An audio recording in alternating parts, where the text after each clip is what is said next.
Student, welcome to my channel Pankaj Kumar mathematics classes Bagaha. आज का video खास है क्योंकि आज जो वीडियो अब बनने जा रहा है वह 12th क्लास का, यानी अभी तक हम लोग 9th 10th 11th को फोकस कर रहे थे। अब 12th यानी आईएससी सेकेंड ईयर का भी वीडियो आपको इस चैनल पे मिलेगा। अगर आप मेरा चैनल पहली बार देख रहे हैं तो मैं आपसे रिक्वेस्ट करूंगा इसको सब्सक्राइब करें, और वो बच्चे जो बिहार या सीबीएसई बोर्ड से +2 कर रहे हैं उनके लिए खासकर ये वीडियो ना इंग्लिश मीडियम में रहेगा ना हिंदी मीडियम में, इंग्लिश मीडियम में रहेगा, यानी कि आधा हिंदी और इंग्लिश मिला के, ताकि दोनों मीडियम के बच्चों इसको आसानी से समझ सकें। तो आप इसको सब्सक्राइब करिए, लाइक करिए, शेयर करिए। हाँ, अगर कोई कंसेप्ट में आपको दिक्कत होती है तो आप कमेंट बॉक्स में जाके या मेरे व्हाट्सएप नंबर पे भी आप मेरे साथ डायरेक्ट जुड़ के मेरे से पूछ सकते हैं। ठीक, तो पहला चैप्टर, चूंकि इजी चैप्टर से हम लोग स्टार्ट करेंगे ताकि बहुत समय बाद हो सकता है कुछ बच्चों की स्टडी छूट गई हो।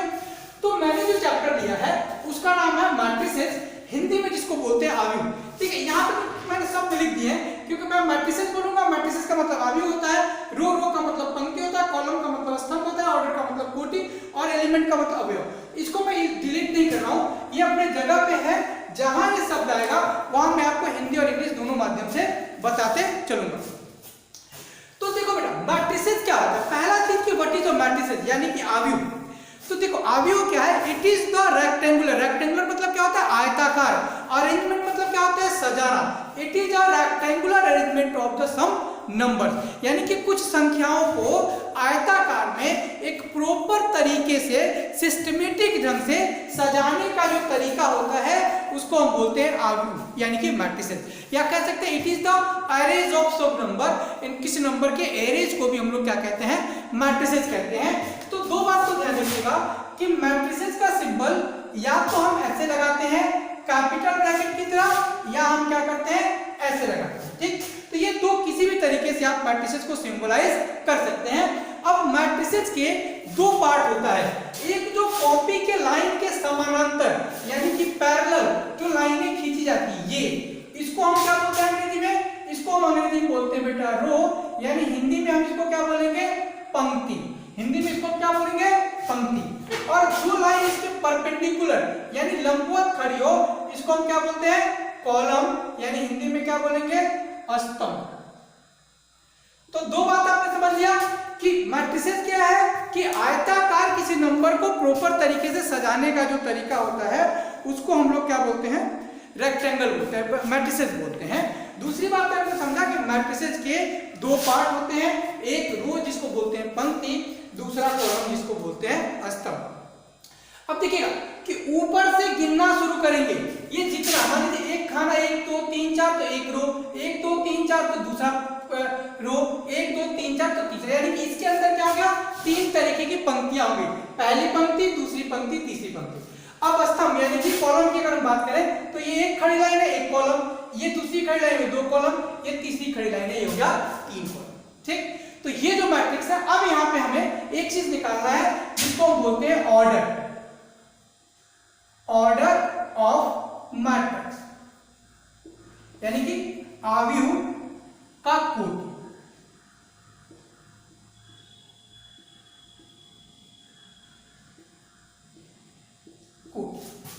तो कोटि का मतलब क्या होता है कि नंबर ऑफ रो इनटू में नंबर ऑफ कॉलम। रो मतलब कि पंक्ति की संख्या, इनटू में क्या हो जाएगा? स्तंभ की संख्या। एक बात आप ये ध्यान रखिएगा कि इसको गुणा करके रिजल्ट नहीं लिखते हैं, ये नहीं लिखते हैं। इसमें पंक्ति कितना है? 3, और स्तंभ कितना है? तो ये इसका कोटि हो गया। 9 नहीं लिखेंगे इसको, ये इसका क्या हो गया? Order. So order of this matrix is 3 into में 3। यानी अगर कोई दूसरा मैट्रिक्स है, मान लीजिए मैं एक दूसरा मैट्रिक्स ऐसे बनाता हूं जिसमें सिर्फ 2 कॉलम है, 1 और 1 2, और 1 2 और 3 स्तंभ है, तो इसका जो मैं ऑर्डर निकालूंगा, ऑर्डर यानी कि क्या? कोटि। वो कोटि हमारा क्या निकलेगा? 1 यानी कि 2 पंक्ति और 3 स्तंभ, तो 2 गुणे 3 इसका क्या निकल जाएगा? कोटि।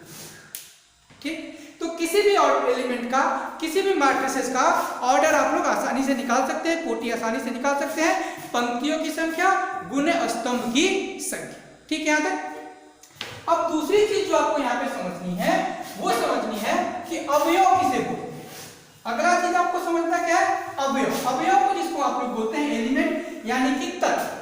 तो तत्व क्या कि कितने जगह हम नंबर को भर सकते हैं, कितने जगह हम संख्याओं को लिख सकते हैं। तो एलिमेंट्स ऑफ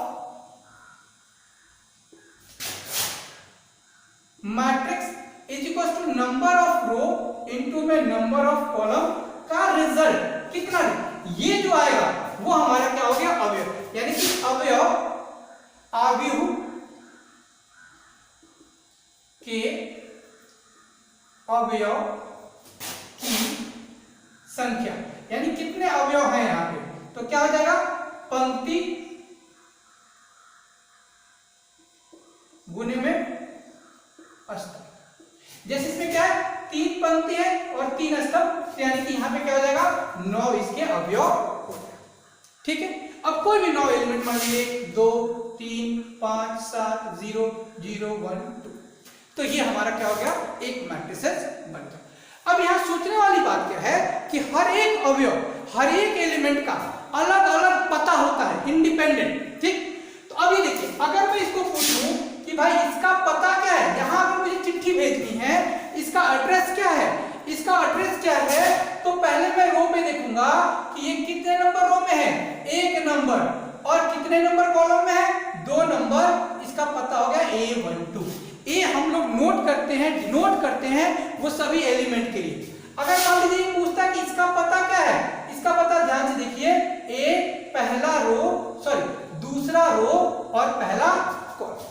अगर हम पूछते हैं तो इसका पता क्या है, तो इसका पता भी ध्यान से देखिए, ए तीसरा रो और तीसरा कॉलम। तो यानी कि ये जो 9 एलिमेंट हैं, ये सभी के सभी 9 एलिमेंट्स का अलग अलग इंडिपेंडेंट अपना पता है। ठीक है, चलो इसको मिला।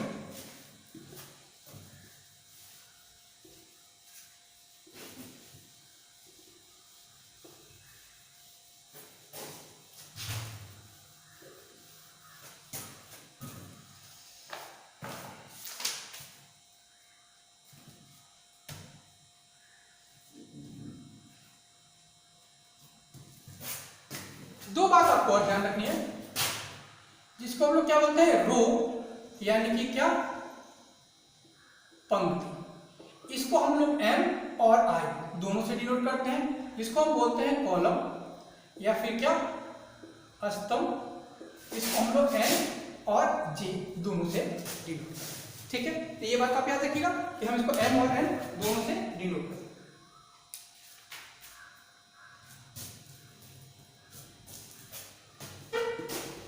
अब देखिए, छोटे क्वेश्चन में क्या पूछता है, जैसे कहता है कि किसी भी अवयव में 8 अवयव हैं।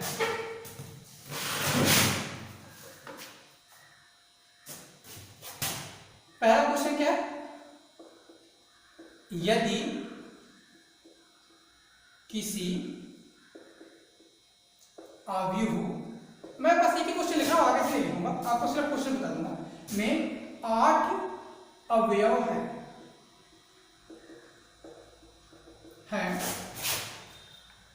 तो इसकी संभव कोटि क्या हो सकती है, तो इसकी संभव कोटि क्या हो सकती है।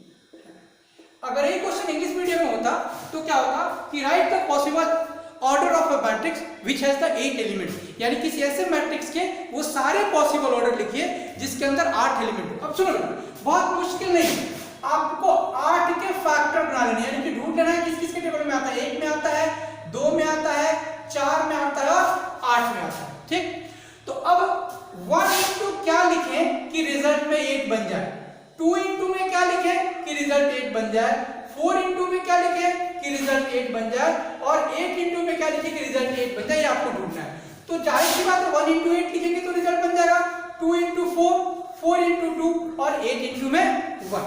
तो इट इज वेरी सिंपल, यानी ये कह रहा है कि एक अगर हम ऐसा मैट्रिक्स बनाए जिसमें एक रो यानी कि एक पंक्ति हो और 8 कॉलम हो, तो हमारे उसके अंदर 8 एलिमेंट आ सकते हैं। सेकेंड ये क्या कह रहा है कि या हम ऐसा करें कि वो एक ऐसा मैट्रिक्स बनाए, इट हैज 2 रो यानी कि 2 पंक्ति, 4 कॉलम यानी कि 4 स्तंभ हो, तो हमारा क्या हो जाएगा 8 एलिमेंट हो सकता है। थर्ड ऑप्शन ये कह रहा है कि a matrix which has the 4 row and 2 column then it has 8 element। और नेक्स्ट क्या कह रहा है कि एक मैट्रिक्स के पास में 8 रो और 1 कॉलम हो तो भी हमारे पास, तो ये इसके पॉसिबल ऑर्डर हो सकते हैं। अब इस क्वेश्चन को किसी भी तरीके से घुमा सकते हैं, इस 8 की जगह पे 10 कर सकते हैं, 10 की जगह पे 15 कर सकते हैं, 15 की जगह पे 20 कर सकते हैं, आपकी मर्जी है, आप जितने मर्जी क्वेश्चंस को इसको बनाएं। Is it clear? इस टाइप के ज्यादातर क्वेश्चन को क्या करना है आपको प्रैक्टिस करना है। चलिए अगले टॉपिक पे आते हैं। This is example number 2। कह रहा है ऐसे अवयव 3x2 की रचना कीजिए जिसके अवयव क्या कह रहा है aij is equals to 1/2, aij is equals to 1/2 and it is the modulus mod I minus 3j का। ठीक, अच्छा इसका ऑर्डर, ये जो मैट्रिक्स बनेगा उसका ऑर्डर क्या दिया है 3 गुने में 2। ऑर्डर मैंने क्या होता है बेटा कोटि, यानी कि एक 3 गुने 2 कोटि के एलिमेंट बनाने हैं जिसके एलिमेंट्स, जिसको आप लोग क्या बोलते हैं कितने होने चाहिए, ये होने चाहिए। तो ये तो कंफर्म है कि 3 रो चाहिए और 2 कॉलम। तो सबसे पहले काम करते हैं, वो वाला काम कर लेते हैं कि 3 रो नंबर 1, रो नंबर 2 और रो नंबर 3 और 2 कॉलम, कॉलम नंबर 1 और कॉलम नंबर 2। इसके अंदर कितने अवयव होंगे बेटा 6। तो सबसे पहले आपको क्या काम करना है, आपको यहाँ पे ए लिख देना। पहले मैं इनका पता लिखूंगा, एड्रेस, ताकि चिट्ठी आसानी से पहुंच जाए। तो इसका पता क्या है, पहला रो और पहला कॉलम। इसका पता क्या है, पहला रो दूसरा कॉलम, दूसरा रो पहला कॉलम, दूसरा रो दूसरा कॉलम, तीसरा रो पहला कॉलम और तीसरा रो दूसरा। ये इसका एड्रेस है। ठीक, अब देखिए कि मुझे इस इक्वेशन को ऐसे काम करना है कि वो इसको, यानी कि ये रो की वैल्यू है, ये हमारा जो है वो किसकी वैल्यू है, पंक्ति जिसको आप रो बोलते हैं, और ये क्या है स्तंभ जिसको आप लोग क्या बोलते हैं कॉलम। तो आइए सबसे पहले मैं क्या निकालने जा रहा हूं a11 इसके अकॉर्डिंग। तो यहाँ पे खूब ध्यान से देखिएगा कि यहाँ पे i का वैल्यू कितना है 1 और j का वैल्यू कितना है 1। तो यहाँ पे मैं डालू i1 और j 1 इज इक्वल टू क्या हो जाएगा 1/2 magnitude star i minus 3। So i का वैल्यू 1 है, यहाँ पे 1 डाल देता हूँ। तो ये रिजल्ट क्या बनेगा 1 माइनस 3 यानी कि 2/2, ये कट के क्या हो गया 1। तो पहला एलिमेंट a11 मुझे क्या मिल गया 1। अब यहाँ मैं बात करता हूँ, यहाँ देखिए i इज इक्वल टू कितना है 1 और j इज इक्वल टू कितना है 2। तो मुझे क्या निकालना है a12। तो दिस इज 1/2, i की जगह पे मुझे 1 डाल देना है और j की जगह पे मुझे क्या कर देना है 2 डाल। कोई दिक्कत याद है? तो 3 2 जा 6, 3 2 6, 6 में से 1 गया माइनस का 5। अब देखिए ये मैग्नीट्यूड में यानी कि मॉड में माइनस का 5 है, बाहर निकलेगा तो क्या हो जाएगा प्लस का 5। ठीक, अब मैं एक रैंडम निकाल लेता हूं a32, बाकी आप लोग ऐसे करके होमवर्क में निकाल लीजिएगा और वैसे भी ये एग्जांपल है तो आपको हेल्प मिल जाएगा। a32 यानी कि यहाँ पे i का वैल्यू कितना है 3 और j का वैल्यू कितना है 2। इसको उठा के मुझे क्या कर देना है, यहाँ पे रख देना है 1/2 i मतलब 3 माइनस 3 इंटू 2। ठीक है, 3 गुना 6, 6 में से 3 गया कितना 3, तो ये हो जाएगा 3/2। और जो भी एलिमेंट आया है ऐसे आप एक नया मैट्रिक्स बनाइएगा और जो जिसके जगह पे है उसको आपने क्या कर देना है डाल देना है। तो 6 एलिमेंट है, 6 में से 3 मैंने निकाल दिए और 3 मैं आपके लिए होमवर्क में छोड़ देता हूं, आपको इसको क्या करना है निकालना है।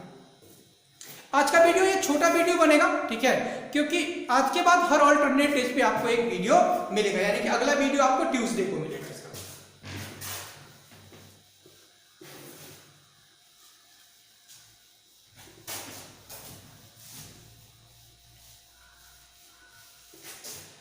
चलिए बच्चों, अब हम लोग आते हैं टाइप ऑफ मैट्रिक्स में, यानी आव्यूह के प्रकार। देखो मैट्रिक्स जो है वो 2 तरीके से डिफाइन करते हैं, 2 नहीं 3 4 तरीके से। पहला रो कॉलम के ऊपर डिफाइन करते हैं, उसके बाद फिर एलिमेंट्स के ऊपर में डिफाइन करते हैं, स्क्वायर का क्या रिजल्ट आता है उसके ऊपर में डिफाइन करते हैं, ए इंटू ए का क्यूब क्या आता है।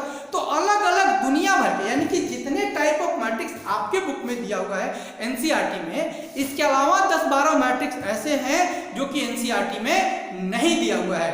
इस क्लास में भी मैं आपको उसके साथ में उसके बारे में चर्चा करूंगा कि क्या है कि अगर कोई बच्चे आगे जाकर मैथ्स पढ़ना चाहें तो उनके लिए वो हेल्पफुल होगा। तो सबसे पहला जो है बुक में जो दिया है, सबसे पहला वो कह रहा है कॉलम मैट्रिक्स, ठीक, जिसको हम लोग बोलते हैं स्तंभ आदि, ठीक, जिसको हम लोग क्या बोलते हैं स्तंभ। बहुत सिंपल सा डिफाइन है कि ऐसा मैट्रिक्स, ऐसा आव्यूह जिसमें सिर्फ एक कॉलम हो, क्या हो, एक कॉलम हो, और रो कितने हो, जितने मर्जी हो,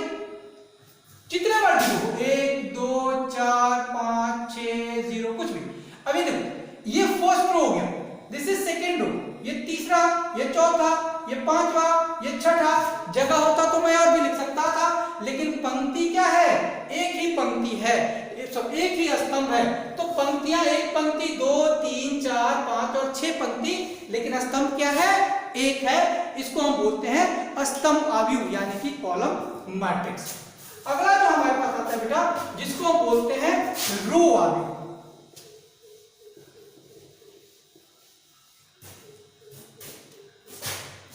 रो, जिसको आप हिंदी में क्या बोलते हैं, पंक्ति आव्यूह, रो मैट्रिक्स। या तो ये इसका भी डेफिनेशन उसी तरीके से बहुत सिंपल है कि वो आव्यूह यानी वो मैट्रिक्स जिसमें सिर्फ एक पंक्ति हो, 1 2 3 5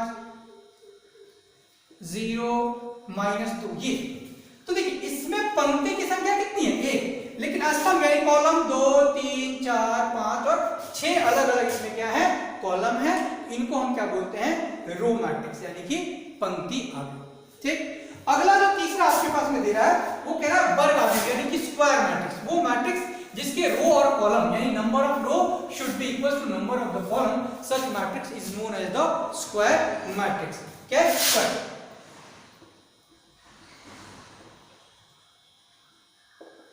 यानी क्या है, वर्ग आव्यूह, ठीक। स्क्वायर मैट्रिक्स यानी कि वर्ग आव्यूह ऐसा मैट्रिक्स जिसके अंदर नंबर ऑफ रो और नंबर ऑफ कॉलम आपस में क्या होने चाहिए, इक्वल होने चाहिए, ठीक, उसको बोलते हैं। यानी यहां देखिए, यहां रो यानी पंक्ति, पंक्तियों की संख्या कितनी है, यहां पे पंक्ति की संख्या 3 है, और कॉलम यानी कि पंक्ति, सॉरी स्तंभ, कॉलम यानी कि स्तंभ, इसकी संख्या कितनी है हमारे पास, 3। तो रो और कॉलम, पंक्ति और स्तंभ अगर आपस में बराबर हो गए तो वर्ग आव्यूह है। फिर सीधा इसके दूसरी तरफ जाते हैं, अगर पंक्तियों की संख्या रो की संख्या से भिन्न है तो हमारा क्या हो जाएगा, रेक्टेंगुलर मैट्रिक्स यानी आयताकार आव्यूह में काउंट किया जाए।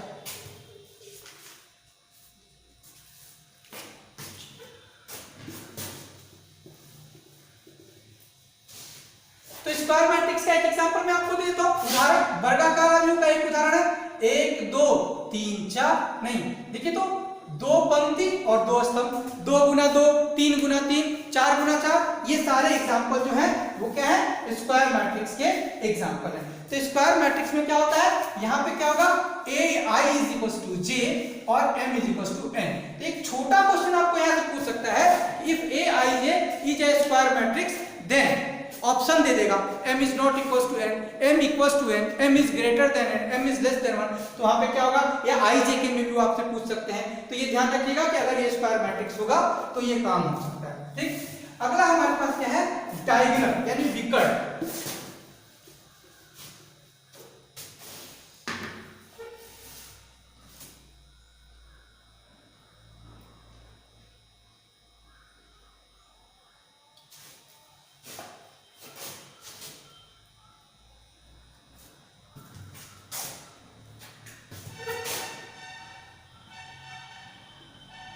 विकर्ण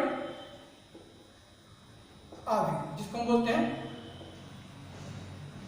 डायगोनल मैट्रिक्स। सबसे पहले समझने की जरूरत है कि मैट्रिक्स में डायगोनल क्या होता है। तो जो भी ये डायगोनल एलिमेंट होगा, स्क्वायर मैट्रिक्स, स्केलर होगा, या आपका क्या होगा आइडेंटिटी जिसको आप लोग तत्समक कहते हैं, स्क्वायर जिसको आप अदिश अवयव कहते हैं, तो वो क्या होगा, वो हमेशा का हमेशा एक स्क्वायर मैट्रिक्स होगा यानी वर्ग अवयव, यानी डायगोनल मैट्रिक्स यानी विकर्ण अवयव, अदिश अवयव और तत्समक, डायगोनल, स्केलर और आइडेंटिटी, ये तीनों जो होंगे वो हमेशा क्या होंगे, एक स्क्वायर मैट्रिक्स ही होंगे, ये नॉन स्क्वायर मैट्रिक्स नहीं होंगे, यानी कि रो और कॉलम की संख्या एक जैसी होगी। अब यहाँ पे देखिए कि जितने बाई जितने का ये मैट्रिक्स होगा, मान लीजिए अगर ये 2 बाई 2 का होगा, तो यहाँ पे दो एलिमेंट यानी ये दोनों ऐसे होंगे जहां पे क्या होगा कि जो पंक्ति का नंबर होगा वही नंबर किसका होगा, स्तंभ का होगा, यानी कि रो का नंबर और कॉलम का नंबर क्या होगा, समान होगा। फॉर एग्जांपल मैं आपको 2 बाई 2 का एक मैट्रिक्स बना के देता हूं और फिर मान लीजिए मैं ए ही लिख देता हूं, ए और ए। चलिए इनका एड्रेस लिखते हैं, तो ये 1 2, ये हो गया 1 2, ये हो गया 1 1, ये हो गया 1 और 2, ये हो गया 2 1 और ये हो गया 2 2। अब ध्यान से देखिए यहाँ पे पंक्ति और रो यानी कॉलम और स्तंभ दोनों इक्वल है, यहाँ पे पंक्ति और रो यानी कॉलम और स्तंभ दोनों क्या है, इक्वल है। इसका मतलब यह है कि ये एलिमेंट वो एलिमेंट जहां पे पंक्ति और स्तंभ यानी रो और कॉलम की संख्या समान हो, सिर्फ उन्हीं को डायगोनल, प्रिंसिपल डायगोनल बोलते हैं। डायगोनल ये भी है लेकिन ये प्रिंसिपल डायगोनल नहीं है। तो हम मैट्रिसेस में जहां पे भी बात करेंगे वहां पे बात करेंगे डायगोनल, मतलब principal diagonal. Is it clear? चलो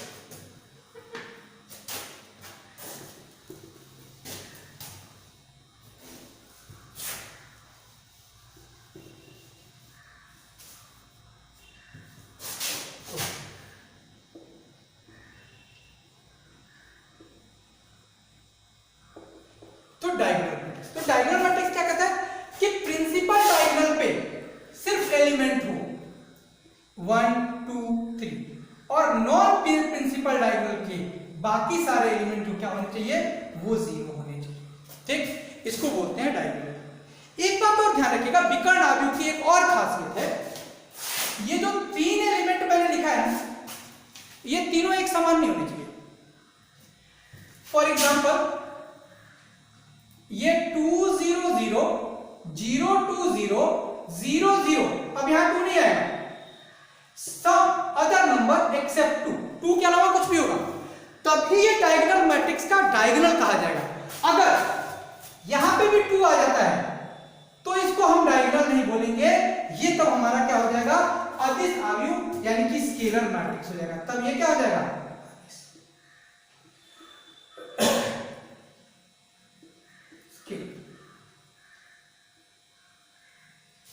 तब ये क्या हो जाएगा, स्केलर मैट्रिक्स। और स्केलर मैट्रिक्स की भी एक खासियत है कि ये जो एलिमेंट होने चाहिए ये क्या होने चाहिए, अदर देन 1, अदर देन 1 के अलावा कुछ भी, क्योंकि जैसे ही एलिमेंट डायगोनल वाले 1 1 होंगे तो इसका नाम बदल जाएगा और इसका नाम बदल के हम लोग हिंदी में क्या कहते हैं, तत्समक। क्या कहेंगे इसको, तत्समक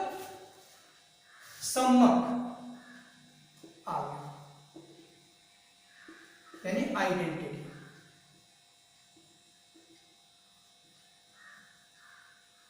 आइडेंटिटी तो 3 चीजें देखिए, तीनों के तीनों डायगोनल एलिमेंट, तीनों के तीनों जो है वो डायगोनल मैट्रिक्स है, लेकिन नाम अलग अलग है।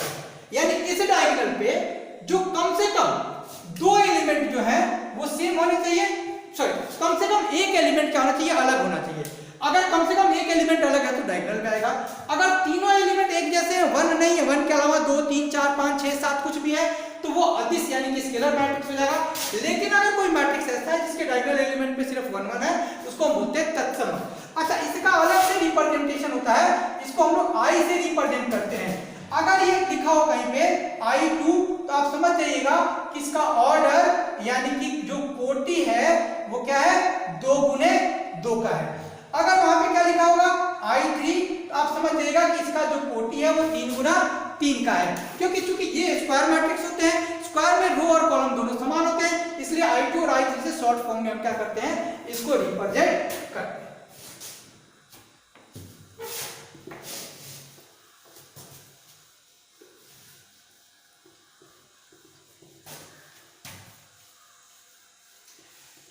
चलो बच्चों, so we are moving on the last, जिसको हम बोलते हैं शून्य आगे। क्या बोलते हैं? शून्य।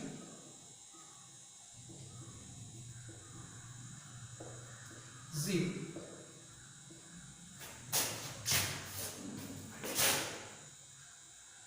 एक चीज ध्यान रखिएगा कि जो आइडेंटिटी यानी तत्समक मैट्रिक्स है वो मैट्रिसेस में 1 की तरह काम करता है, ठीक। तो आइडेंटिटी का मतलब वैसे भी 1 होता है, लेकिन मैट्रिक्स में भी वो 1 का, तो कहीं हम मैट्रिक्स में 1 नहीं लिखते हैं, कहीं भी हम 1 नहीं लिखते। 1 का मतलब क्या हो गया? आई, ठीक। उसी तरीके से हम मैट्रिक्स में कहीं शून्य नहीं लिखते हैं। शून्य का मतलब क्या होता है कि A matrix which all element is zero. कोई जरूरी नहीं है कि ये स्क्वायर मैट्रिक्स हो, ये रेक्टेंगुलर भी हो सकता है, ये रो भी हो सकता है, पंक्ति भी हो सकता है, ये कुछ भी हो सकता है, ठीक। लेकिन डायगोनल मैट्रिक्स नहीं होगा। नहीं, स्क्वायर हो सकता है, स्क्वायर मैट्रिक्स हो सकता है, सारे एलिमेंट हमारे क्या आ जाए? 0 0 हो जाए, लेकिन इसको डायगोनल नहीं कहेंगे, इसको स्केलर नहीं कहेंगे, इसको आइडेंटिटी नहीं कहेंगे, इसको हम क्या कहेंगे? It is a zero matrix, ठीक। अब हम लोग बात करने जा रहे हैं इक्वालिटी ऑफ द मैट्रिक्स में, यानी कि मैट्रिक्स की इक्वालिटी, और उसके बाद परसों की जो क्लास होगी उसमें हम लोग करेंगे एक्सरसाइज 3.1। देखिए, अगर कहता है if matrix A is equal to matrix B, तो सीधी सी बात समझिएगा, यानी वो कह रहा है कि order of matrix is equal to matrix A is equal to order of matrix.